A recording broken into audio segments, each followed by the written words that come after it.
Hi students, welcome back. So last time that we were together, we read just a kind of a sad chapter about Charlotte dying. And most of us knew a little bit about Charlotte's Web probably anyway. And I don't know if that was a shock to everyone. A lot of kids already know that that's going to happen. I'm sorry if it was a shock to you, or maybe that made the story better. I don't know. That was the big thing that happened. And they left the fair to go back to the farm. And Templeton made a deal with Wilbur. And Wilbur said he would let him eat all of his food that he wanted every single day if he would just go get Charlotte's egg sac so that Wilbur could have that with him when he went back to the farm and when her children were born. So that is where we are. Charlotte's no more, but Wilbur is on his way back to the farm. He has her egg sac, and all the animals are going back to the farm that went to the fair. This is the last chapter of our book, chapter 22, called A Warm Wind. And so Wilbur came home to his beloved manure pile in the barn cellar. It was a strange homecoming. Around his neck he wore a medal of honor, and in his mouth he held a sack of spider eggs. There is no place like home, Wilbur thought, as he placed Charlotte's 514 unborn children carefully in a safe corner. The barn smelled good. His friends, the sheep and the geese, were glad to see him back. The geese gave him a noisy welcome. Congratulations, they cried. Nice work. Mr. Zuckerman took the medal from Wilbur's neck and he hung it on a nail over the pig pen where visitors could examine it. Wilbur himself could look at it whenever he wanted to. In the days that followed, he was very happy. He grew to a great size. He no longer worried about being killed. He knew that Mr. Zuckerman would keep him as long as he lived. And Wilbur often thought about Charlotte. A few strands of her old web still hung in the doorway. Every day Wilbur would stand and look at the torn, empty web, and a lump would come to his throat. No one had ever had such a friend, so affectionate, so loyal, so skillful. The autumn days grew shorter. Lurvy brought the squashes and pumpkins in from the garden and piled them on the barn floor where they wouldn't get nipped on frosty nights. The maples and birches turned bright colors, and the wind shook them, and they dropped their leaves one by one to the ground. Under the wild apple trees in the pasture, the little red apples lay thick on the ground, and the sheep gnawed them, and the geese gnawed them, and the foxes came in the night and sniffed them. One evening, just before Christmas, snow began falling. It covered the house and barn and fields and woods. Wilbur had never seen snow before, and when the morning came he went out and he plowed the drifts in the yard for the fun of it. Fern and Avery arrived dragging a sled, and they coasted down the lane and out onto the frozen pond in the pasture. Coasting's the most fun there is, said Avery. The most fun there is, reported Fern, is when the Ferris wheel stops, and Henry and I are in the top car, and Henry makes the car swing, and we can see everything for miles and miles and miles. Goodness, are you still thinking about that old Ferris wheel? Said Avery in disgust. That fair was weeks and weeks ago. I think about it all the time, said Fern, picking snow out of her ear.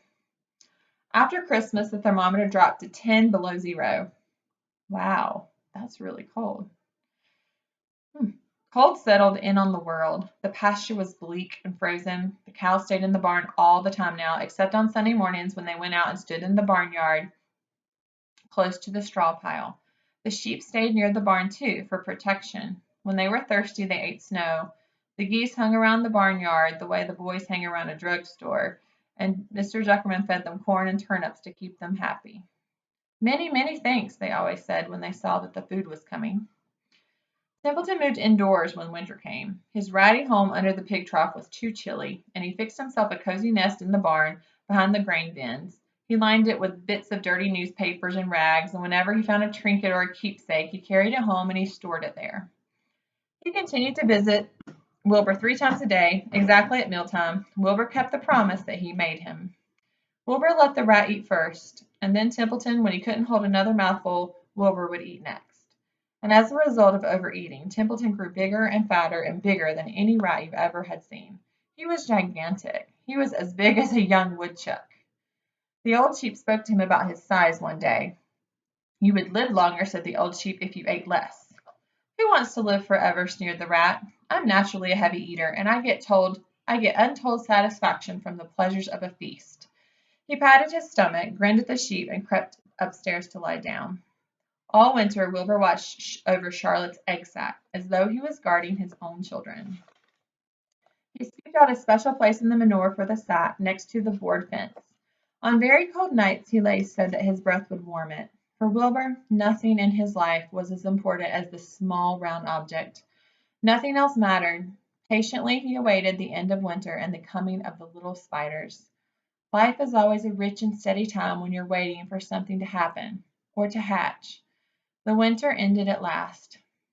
I heard the frogs today, said the old sheep one evening. Listen, you can hear them now. Wilbur stood still and cocked his ears, and from the pond in shrill chorus came the voices of hundreds of little frogs. Springtime, said the old sheep thoughtfully. Another spring. And as she walked away, Wilbur saw a new lamb following her. It was only a few hours old. The snow melted and ran away. The streams and ditches bubbled and chattered with rushing water. A sparrow with a streaky beak arrived and sang. The light strengthened. The mornings came sooner. Almost every morning there was another new lamb in the sheepfold. The goose was sitting on 9 eggs. The sky seemed wider and a warm wind blew. The last remaining strands of Charlotte's old web finally floated away and vanished. One fine Sunday morning after breakfast, Wilbur stood watching his precious sack. He wasn't thinking of anything much. As he stood there, he noticed something move. He stepped closer and stared. A tiny spider crawled out of the sack. It was no bigger than a grain of sand, no bigger than a head of a pin.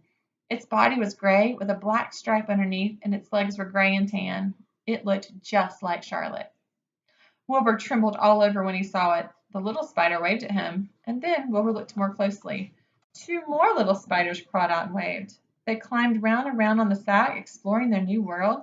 Then 3 more spiders, then 8, then 10, and Charlotte's children were here at last. Wilbur's heart pounded. He began to squeal. He ran in circles, kicking manure up in the air, and he turned a back flip. Then he planted his front feet, and he came to a stop right in front of Charlotte's children. Hello there, he said. The first spider said hello, but his voice was so small Wilbur couldn't hear it. I'm an old friend of your mother's, said Wilbur. I'm so glad to see you. Are you all right? Is everything all right? The little spiders waved their forelegs at him, and Wilbur could see by the way they acted that they were glad to see him. Is there anything I can get you? Is there anything you need? The young spiders just waved, and for several days and several nights they crawled here and there and up and down and around and about, waving at Wilbur, dragging tiny drag lines behind them, exploring their home. There were dozens and dozens of them. Wilbur couldn't count them, but he knew that he had had a great many new friends. They grew quite rapidly, and soon each was as big as a BB shot. They made tiny webs near the sack. Then came a quiet morning when Mr. Zuckerman opened a door on the north side, and a warm draught of rising air blew softly through the barn cellar. The air smelled of the damp earth and of the spruce woods and the sweet springtime coming. The baby spiders felt the warm air. One spider climbed on top of the fence. Then it did something that came as a great surprise to Wilbur. The spider stood on its head, pointed its spinnerets in the air, and let loose a cloud of fine silk. The silk formed a little balloon, and as Wilbur watched, the spider let go of the fence and rose into the air. Goodbye, it said as it sailed through the doorway. Wait a minute, screamed Wilbur. Where do you think you're going? But the spider was already out of sight. Then another baby spider crawled to the top of the fence and stood on its head, made a balloon, and sailed away. Then another spider and another, and soon the air was filled with tiny balloons, every balloon carrying a spider. Wilbur was frantic. Charlotte's babies were disappearing at a great rate. Come back, children, he cried. Goodbye, they called. Goodbye, goodbye. And at last one little spider took enough time to stop and talk to Wilbur before it made its balloon. We're leaving here on the warm wind. This is our moment for setting forth in the world. We're aeronauts, and we are going out in the world to make webs for ourselves. But where? Asked Wilbur. Wherever the wind takes us, high, low, near, far, east, west, north, south, we take to the breeze. We go as we please. Are all of you going? Asked Wilbur. You can't all go. I would be left alone with no friends. Your mother wouldn't want that to happen, I'm sure. The air was so full of balloonists now that the barn cellar looked almost like a mist had gathered. Balloons by the dozen were raising, circling, drifting away through the door, sailing off on the wind. Cries of goodbye, goodbye, goodbye came weakly to Wilbur's ears. He couldn't bear to watch any more. In sorrow he sank to the ground and he closed his eyes. This seemed like the end of the world. To be deserted by Charlotte's children, Wilbur cried himself to sleep. When he woke it was late afternoon. He looked at the egg sack and it was empty. He looked in the air and the balloonists were gone. Then he walked drearily to the doorway where Charlotte's web used to be. He was standing there, thinking of her, when he heard a small voice. "Salutations," it said. "I'm up here." "So am I," said another tiny voice. "So am I," said a third voice. "Three of us are staying. We like this place, and we like you." Wilbur looked up. At the top of the doorway, three small webs were being constructed. On each web, working busily, was one of Charlotte's daughters. "Can I take this to mean," asked Wilbur, "that you have definitely decided to live here in the barn cellar, and I'm going to have three friends?" "Yes," said the spiders, "you can indeed." "What are your names, please?" asked Wilbur, trembling with joy. "I'll tell you my name," replied the first little spider, "if you tell me why you're trembling." "I'm trembling with joy," said Wilbur. "Then my name is Joy," said the first spider. "What was my mother's middle initial?" asked the second spider. "A," said Wilbur. "Then my name is Arania," said the spider. "How about me?" asked the third spider. "Will you just pick out a nice, sensible name for me? Something not too long, not too fancy, and not too dumb?" Wilbur thought hard. Nellie, he suggested. "That's fine. I like that very much," said the third spider. "You may call me Nellie."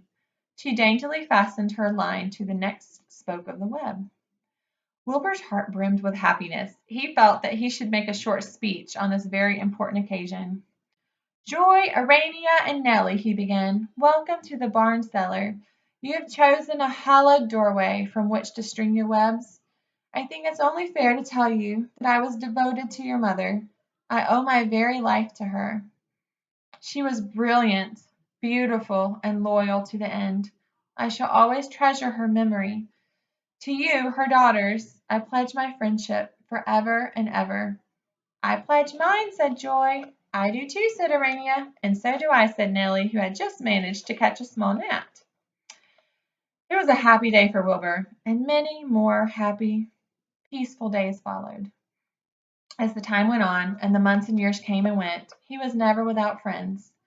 Fern did not come regularly to the barn any more. She was growing up, and was careful to avoid childish things like sitting on a milk stool near the pig pen. But Charlotte's children and grandchildren and great-grandchildren, year after year after year, lived in the doorway. Each spring there were new little spiders hatching out to take place of the old ones. Most of them sailed away on their balloons, but always two or three stayed and set up their housekeeping in the doorway. Mr. Zuckerman took fine care of Wilbur and all the rest of his days, and the pig was visited by friends and admirers, for no one ever forgot the year of his triumph and the miracle of the web. Life in the barn was very good. Night and day, winter and summer, spring and fall, dull days and bright days. It was the best place to be, thought Wilbur, this warm, delicious cellar, with the geese, the changing seasons, the heat of the sun, the passage of the swallows, the nearness of the rats, the sameness of the sheep, the love of the spiders, the smell of manure, and the glory of everything around him. Wilbur never forgot Charlotte.